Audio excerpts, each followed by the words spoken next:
Hi friends, എല്ലാവർക്കും എൻ്റെ പുതിയ വീഡിയോയിലേക്ക് സ്വാഗതം. പനീർ കൊണ്ട് പല വിഭവങ്ങളും നമ്മൾ ഉണ്ടാക്കാറുണ്ട്. എന്നാൽ അതിനാവശ്യമായിട്ടുള്ള പനീർ കടകളിൽ നിന്നാണ് നമ്മൾ വാങ്ങുന്നത്. ഇനി അതിൻ്റെ ആവശ്യമില്ല. വെറും 2 ചേരുവകൾ കൊണ്ട് നിങ്ങൾക്ക് വീട്ടിൽ തന്നെ വളരെ എളുപ്പത്തിൽ പനീർ തയ്യാറാക്കാൻ പറ്റും. അതിന് നമുക്ക് 1 ലിറ്റർ പാലും 1 നാരങ്ങയും മാത്രം മതി. ആദ്യമായി നമുക്ക് 1 ലിറ്റർ പാൽ അടുപ്പിൽ വെച്ച് ചൂടാക്കാം. പാൽ ഇടയ്ക്കിടയ്ക്ക് ഇളക്കി കൊടുത്തുകൊണ്ടേ ഇരിക്കണം. പാൽ തിളയ്ക്കണം, എന്നാൽ തിളച്ച് പൊങ്ങി വരേണ്ട കാര്യമില്ല. അതിനായി തിളയ്ക്കുന്ന സമയത്ത് നമ്മൾ ഇളക്കി കൊടുത്തുകൊണ്ടേ ഇരിക്കുക.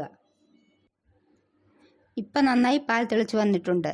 അതിലേക്ക് നമുക്ക് നാരങ്ങാനീര് ചേർക്കാം. ഞാനിവിടെ ഒരു മീഡിയം സൈസ് നാരങ്ങയാണ് എടുത്തിരിക്കുന്നത്. ഇത് ഏകദേശം 3 ടീസ്പൂൺ നാരങ്ങാനീരുണ്ട്.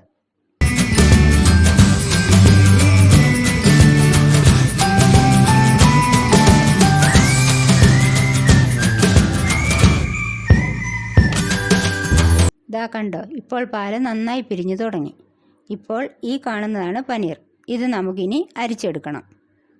ഇനി ഇത് അരിച്ചെടുക്കാനായി ഇതുപോലെ ഹോൾസ് ഉള്ള ഒരു പാത്രം എടുത്ത് അതിൻ്റെ മുകളിൽ ഒരു വെള്ള തുണി വിരിച്ചിടുക.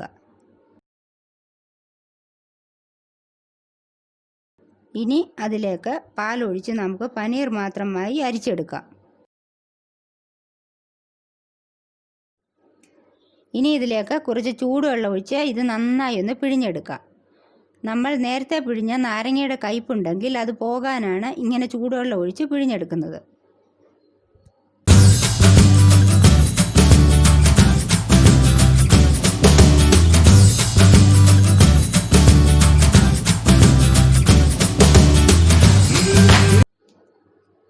ഇത് പിഴിഞ്ഞതിന് ശേഷം ഈ തുണിയൊന്ന് നല്ലതുപോലെ ചുറ്റി ഈ പാത്രത്തിൽ തന്നെ വെച്ച് അതിൻ്റെ മുകളിൽ എന്തെങ്കിലും വെയിറ്റ് വെച്ച് കൊടുക്കണം.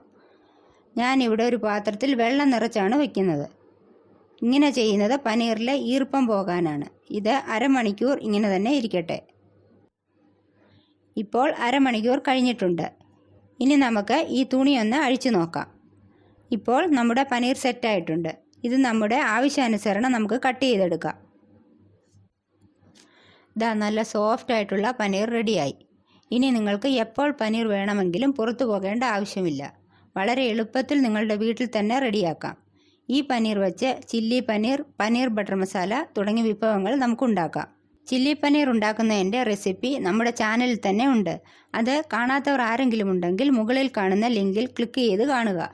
കൂടാതെ പനീർ ബട്ടർ മസാലയുടെ റെസിപ്പി ഉടൻ തന്നെ അപ്ലോഡ് ചെയ്യാം. നിങ്ങൾക്കെല്ലാവർക്കും ഈ വീഡിയോ ഇഷ്ടമായെന്ന് വിചാരിക്കുന്നു. ഇഷ്ടമായെങ്കിൽ ലൈക്ക് ചെയ്യുക, ഷെയർ ചെയ്യുക. എൻ്റെ ചാനലൊന്ന് സബ്സ്ക്രൈബ് ചെയ്യാനും മറക്കല്ലേ.